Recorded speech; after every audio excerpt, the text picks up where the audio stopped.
Hey drinking buddies and love monkeys, thanks for joining me again today. I have a few pieces of equipment with me. You don't necessarily need them, but if you would like to take it up to the Papa Bear levels the whole way through, they would be helpful. I have my bench with risers again. If you don't have a step, you might have a step stool that you could use, or a thick hardback book without the dust jacket on it, or if you have cork or wood yoga blocks, you could use those as an alternative to the step. I have a medium weight, hand weight. You could use a water bottle or something along those lines, something that you could hold on to with the arches of your feet. And I have wood floors, so I also have two towels. You can just use dish towels. You don't want them to be too thick. And if you don't have wood floors, this won't work for you on tile or carpet. So if you want, get out of a room that has wood floors and go into one that has carpet or tile so that you don't have to do this. That would be the better decision to make for yourself. Let's start by just sticking out your feet and rolling forward.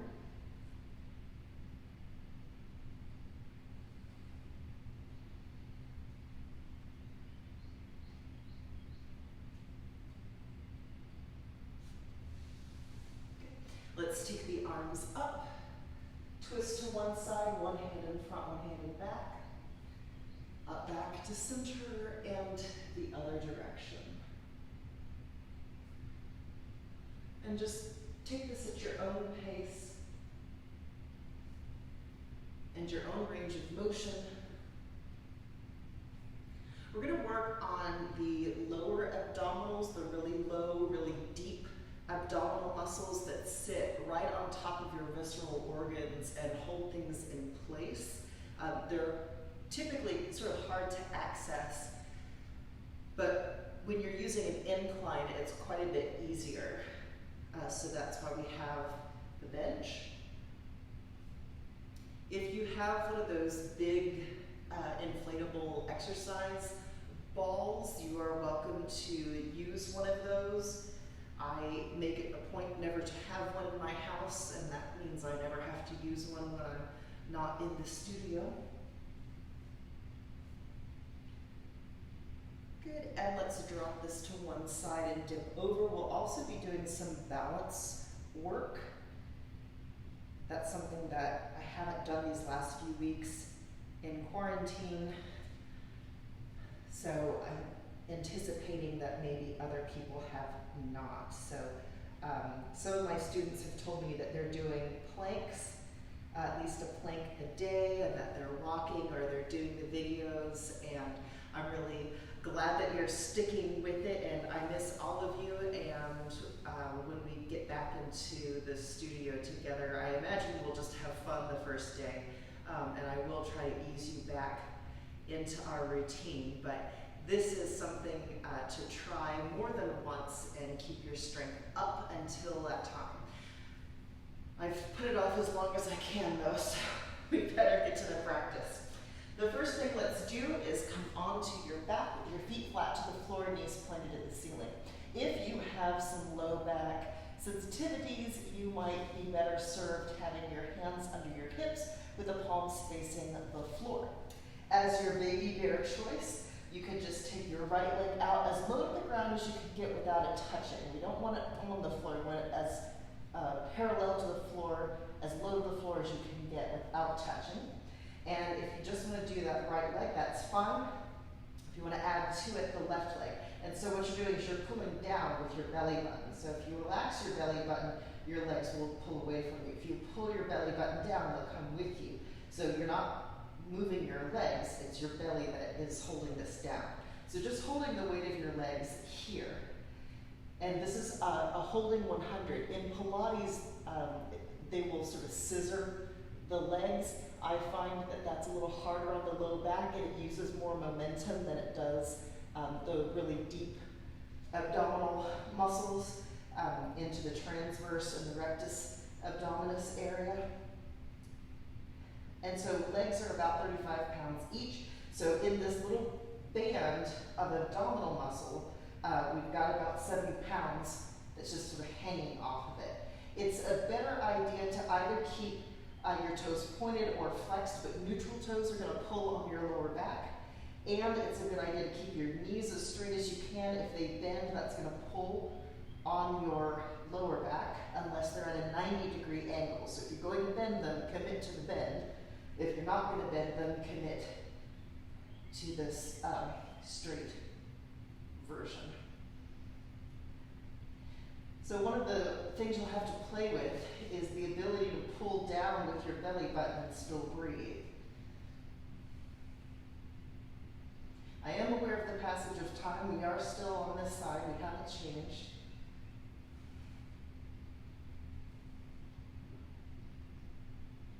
Okay, and we will switch it out. So now that left leg is as low to the floor as it can possibly go. Your right toes can point straight up at the ceiling if you wish. The main thing is that you're pulling straight down with the belly button. It's like you're trying to kiss the floor underneath you with the back of your belly button.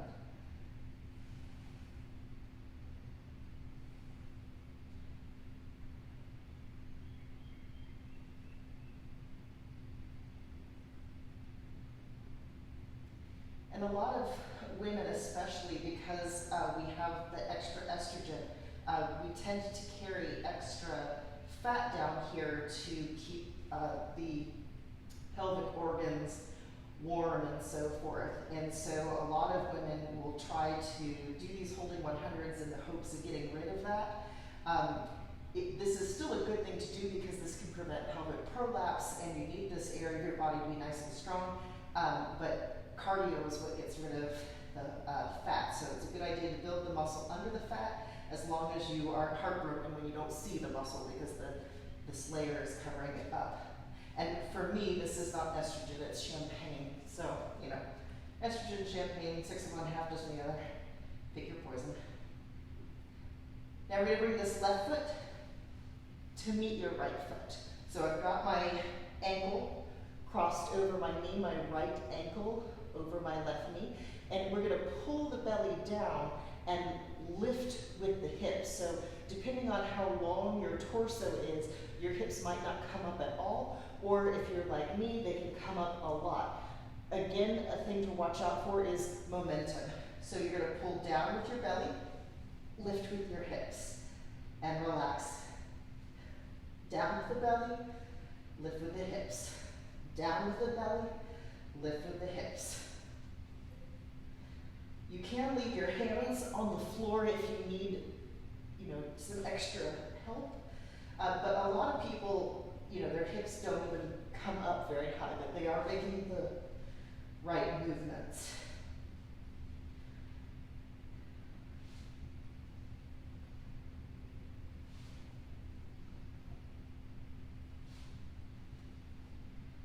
Again, it's really important that you're not using momentum. You're going to come to a full and complete stop each time. Don't roll through the stop sign.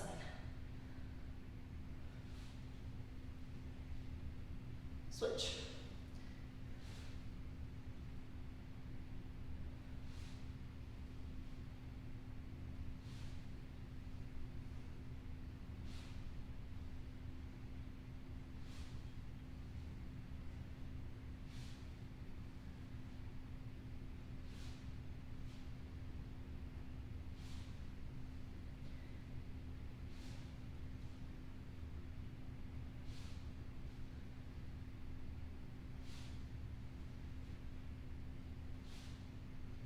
Now we'll set your hips down. You can just bring your feet together if you like. We're going to drop your knees. I like to bend my knees over to one side.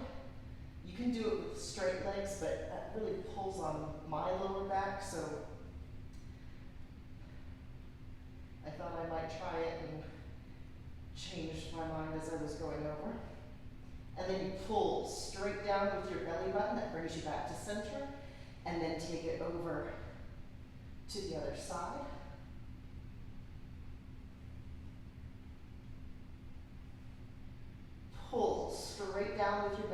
again, like you're trying to touch the belly button to the floor underneath you. Let's do that twice more on each side.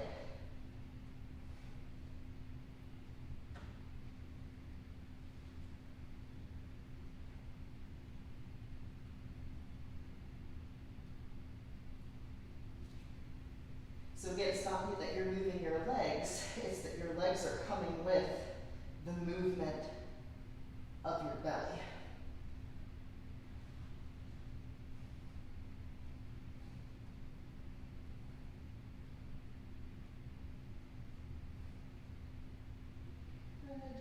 And release. So I am going to now lie back on my bench. If you don't have a bench, you can stay on the floor. It's not going to deter you or inhibit you in any way to stay on the floor. It just gives you a little extra awfulness if you are on the bench.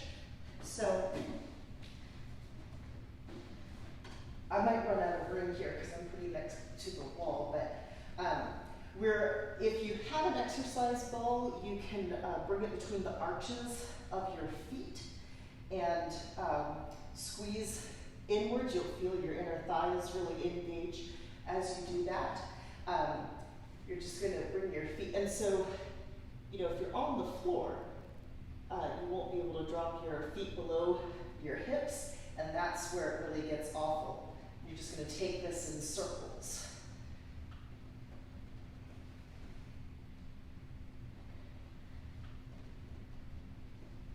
So again, that pulling down with the belly is what will help to lift your legs up.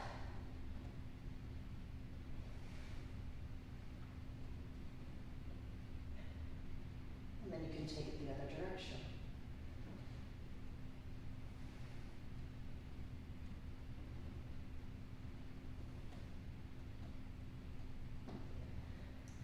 I'm already deeply regretting the decision to film this.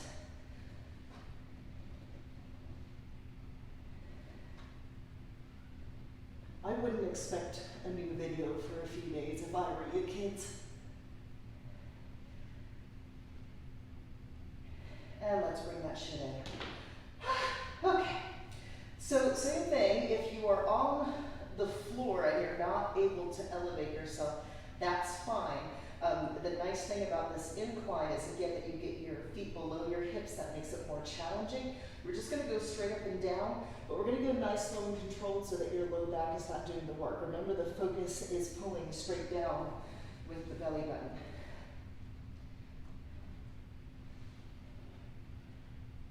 So you're not bringing your feet all the way to the floor. Even if you are on the floor, don't let your heels touch.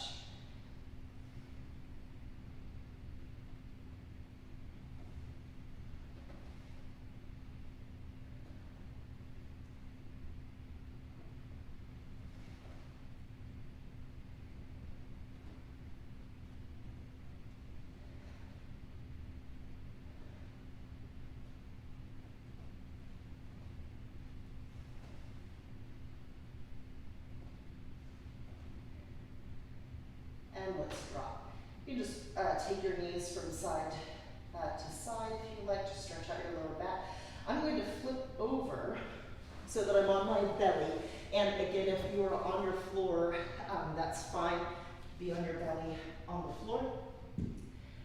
Weight or water bottle behind you. You're going to grab hold of it with the arches of your feet. That's probably the most challenging part, is being able to grab hold with the arches of your feet. So you might need to set this water bottle soup can weight in your arches beforehand, or if you have a pretty good sense of where you are. So I like to kind of be at the tops of my thighs here, and you're going to take this weight towards your hips and almost all the way down to the floor. So even if you are on the floor, don't let your feet or your weight touch the floor.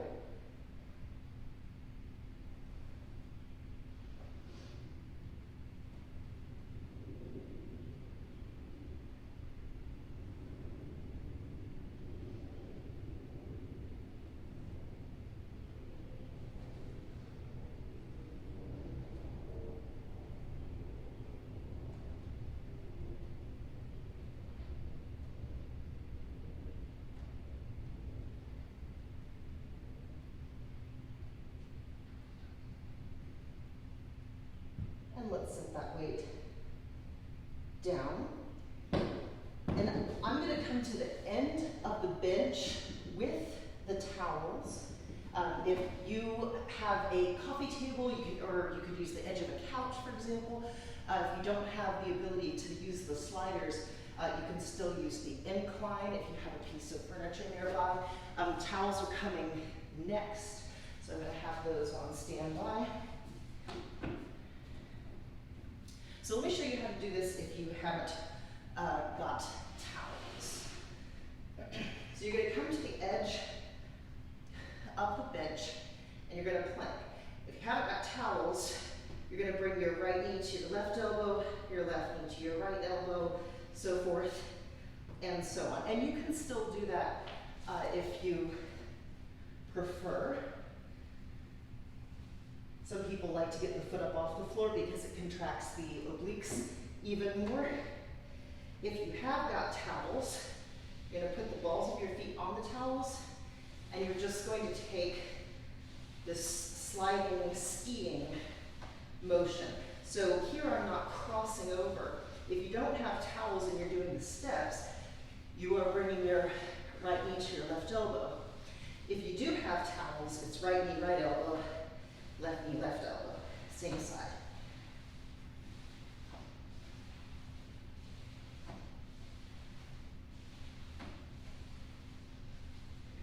And now we're going to come into down dog. And slide it out. Down dog, slide it in. Plank, slide it out. Down dog, slide in. Plank, slide it out. And again, if you're not on the towels or the incline, just going from plank to down dog sucks pretty bad, no matter how you do it. And release. We're coming back to the towels in just a moment. You're not finished with them yet, but we do want them out of the way for the time being. So again, step stool, yoga block, book, a step in your house. We're balancing, so one foot is on the incline, both knees are bent, the hips are sitting backwards, and then you're going to come up into a tree. Squat, tree, squat, tree. And it's really important, young ones, keep going, but I'm going to turn to the side so you can see this here. When you come down, that right foot should go toe, ball, heel with a soft knee. Toe, ball, heel, soft knee. If you come down toe, ball, heel with a straight knee, that's going to hurt your knee, that's impact.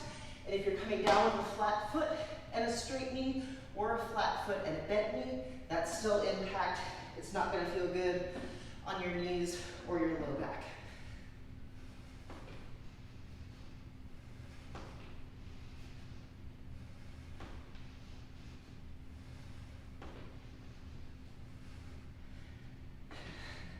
The next time you come up, try to stay up. And now we're just going to move from the knee. You're going to keep your femur, your thigh bone, parallel to the floor. It's not going to move around in your hip.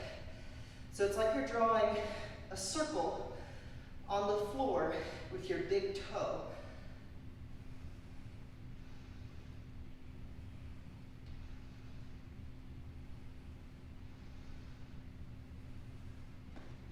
And bring it down. So, the other foot, the other side. Sit back, tree. Sit back, tree. And if you have dumbbells, little hand weights, you can use both of them. I know I just have the one for myself. Toe, ball, heel. Nice soft knees. And as always, your belly's relaxed, the belly comes in. The belly's relaxed when you're preparing, the core is engaged when you're getting ready to balance. And if you have shoulder stuff going on, there's no reason to get the arms involved. You can just let them hang, hands at the hips, what have you.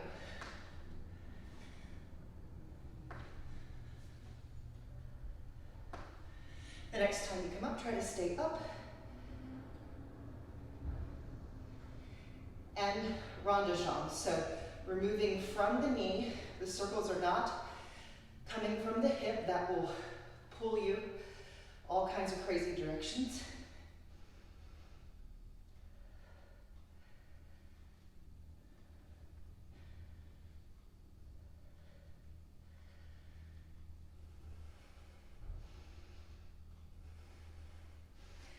And release. So before we come back to the floor, I'm just going to push this bench aside, because I know from the last video I tend to fall over the damn thing because I forget it's there. So now let's take some balance with weight going forward, side, and back, and then we'll take it on the other side, forward, side, and back. So if you need like an embryonic bear, just put your toe on the floor, just hovering your toe, barely, barely, barely on the floor, and that shifts all your weight to your left. If that works, you think you'd like more, you can bring your right thigh parallel to the floor. I'm going to turn to the side. This is having your thigh parallel to the floor, using your core to hold you up. This is using your low back to hold you up. So it's a minor difference, but if you have your shoulders right over your hips, you're exactly where you need to be. If your shoulders are behind your hips even slightly, your low back is doing the work. It's really not designed to do that. We don't want pelvic misalignments to come from that. So if this baby bear works, you can take mama bear, the ball of the foot or the arch of the foot into the hands, and papa bear, you can kick the right foot forward.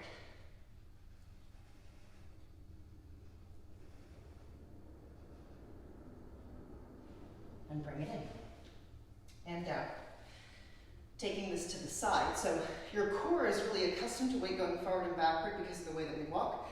Weight coming out to the side is less familiar. So it's okay if you need to be in this sort of embryonic bear, especially if it's been a while since you've done any balance work. Alternatively, baby bear is you're trying to keep your hips pretty level. If this left hip drops way down, you've got too much body weight going in that direction and you'll fall that way. So try to keep the hips level. If this works, it looks like you're gonna sing an Irish shanty song. Go for it if you've got the beverage to do that. You can also pull the knee up into the underarm and just practice keeping the hips stable.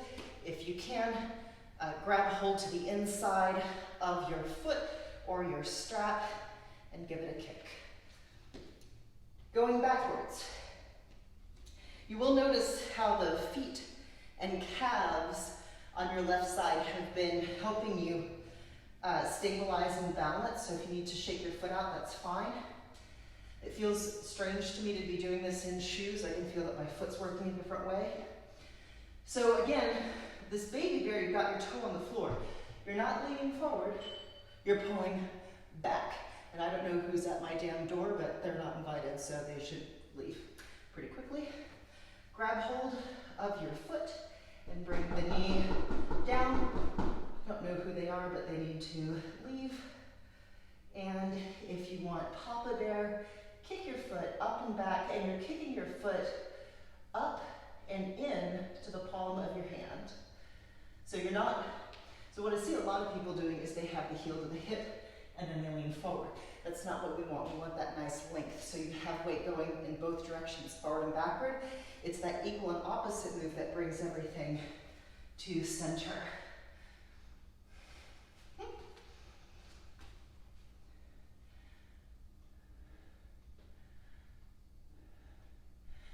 And bring it down. Let's take this on the other side. As an introvert, I was really excited about the quarantine because I thought it meant that all my neighbors would leave me the hell alone, but clearly they still need attention. So you've got your embryonic bear, or your fetal bear if you want. You've got your baby bear, your mama bear, and if you want, your papa bear. I think I'm just gonna do it with one hand.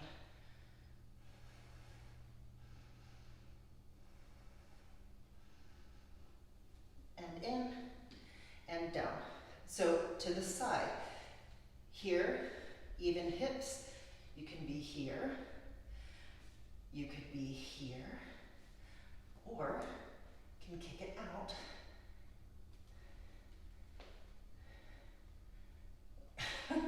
In theory, if not practice. And be here.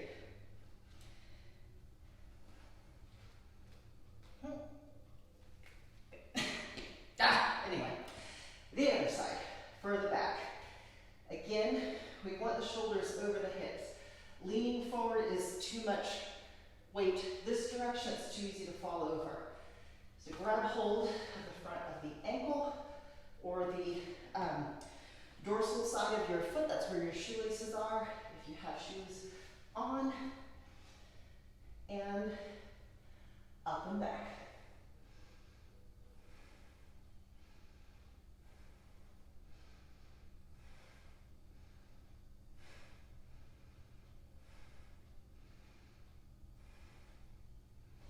And bring this in, and down.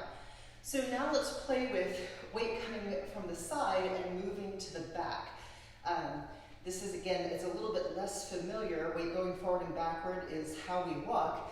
Weight going to the side and back is different.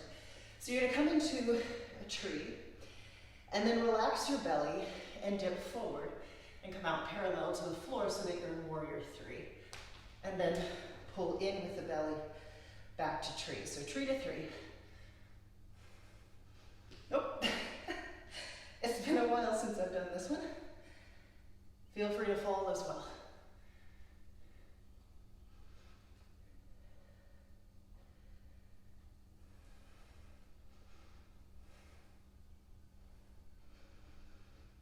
And release. I'm going to turn to the side for the other sides you can see here. So your belly is generally relaxed on your way down, and in order to come back up, you suck your belly in towards your backbone, and that's what helps bring your shoulders over your hips.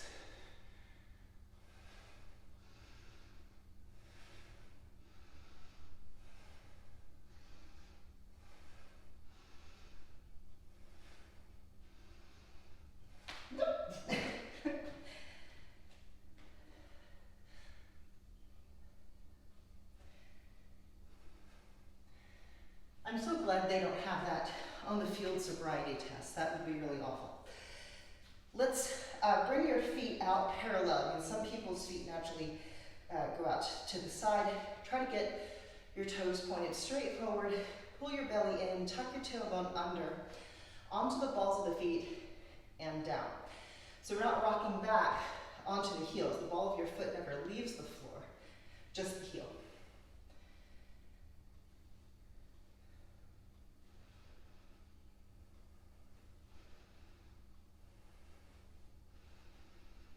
The next time you come up, try to stay up.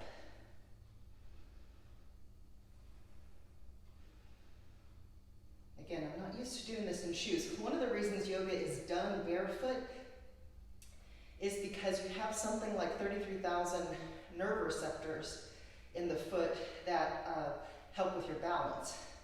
And so being able to feel the floor completely is part of that. And so I'm disconnected from the floor because of the soles of the shoes. I still have the shoes as a reference, but it feels different. And the shoes are made of some kind of foam, so there's some slight movement that the floor doesn't have unless there's like an earthquake. So we're coming back to the floor, and I'm going to use the towels again.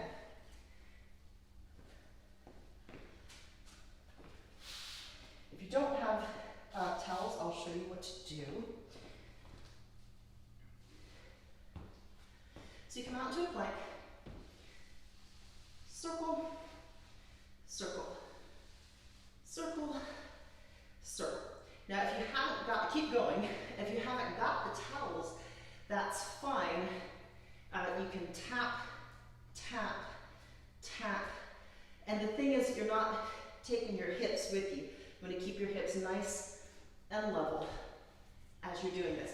So you really feel the insides of your arms and your chest working. It will be painful,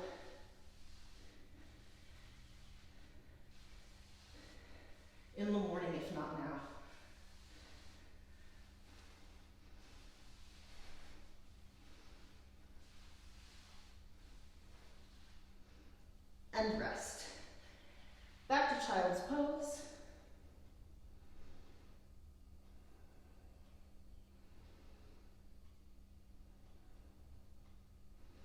And let's come into all fours, hands and knees. You won't need the towels anymore if you have them. Let's step the right foot forward for lizard. And if you want, you can take a twist, looking over your right elbow. Sweat dripping in my eyes. And typically this is not a very difficult series, but again, I think from not being in class for a few weeks together, we're a little bit deconditioned. I definitely am. I've been spending more time on the treadmill and less time doing weights or body weight exercises, and definitely not balance. I can feel how much of a difference that has made for myself. And let's swap sides. So I'm calling this death yoga for today because it does feel really difficult. Although this is probably just something we would do on a typical Monday or Tuesday evening in a regular class when we're seeing each other several times a week.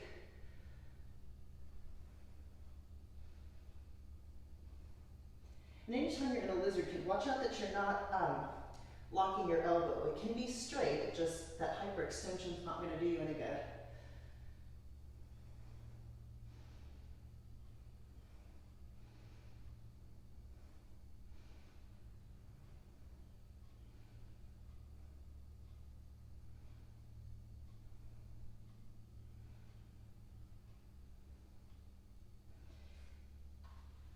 And let's take either, if you have a good healthy low back, you might like to take this upward facing dog. Again, watch the elbows, no locked elbows.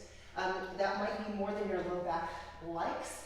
You could be in Sphinx pose if you wanted. We're just trying to stretch out the belly. So if you are in Sphinx, really drop your hips forward and lift up with your chest. You should feel a stretch down the midline of your body.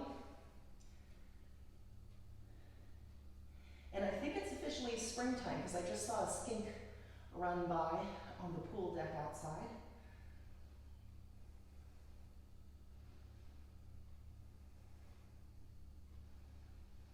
All right, so if you like, you can flip over and take a Shavasana. Shavasana, of course, translates as corpse pose, and so today that might feel especially true for you. Or if you want to come back into child's pose, do some more stretches for a cool down. Or if you want, if you're feeling like a glutton for punishment, you can go to another video if you want more abs. We have a Plankapalooza video on there. If you want an oblique centric abdominal work, there's a medius and obliques video as well for you to use. So I think the next thing I will do for us is a 555 sun salutation video, and then I'm going to do another after this restorative. So I will hope to see you soon. In the meantime, drink well.